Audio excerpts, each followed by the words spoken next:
Hello, మీ ఆయన్ని kidnap చేసాం, 50 లక్షలు కావాలి. నీకేమైనా బుర్రపోయిందేటే? మా ఆయన కిడ్నాప్ అవ్వడం ఏంటి? శ్రీనివాస్ మీ ఆయన కాదా? తననే కిడ్నాప్ చేసాం.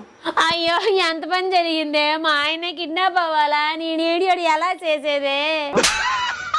50 లక్షలు ఇస్తే మీ ఆయన్ని వదిలేస్తాము. మా ఆయన హైట్ చూసారా? పొట్టి ఉన్నారు. మా ఆయన పట్ట చూసారా? అరెకరం ఊడిపోయింది. తనకు పట్టుందా? తుడుముకుండలా ఉంది. మరి ఆ పర్సనాలిటీకి ఎవరైనా 50 లక్షలు ఇస్తారా? సరే, 25 లక్షలు ఇవ్వండి. ఆ 25 లక్షలు ఏదో నాకివ్వండి, మా ఆయన మీరే ఉంచుకోండి. ఇది మా మొదటి కిడ్నాప్ అండి, 10 లక్షలైనా ఇవ్వండి. బోని బేరం అంటున్నారు. మీ బిజినెస్ ని దెబ్బతీయడం నాకు ఇష్టం లేదు. ఫైనల్ గా 10,000 ఇస్తా, అది కూడా క్యాష్ ఆన్ డెలివరీ.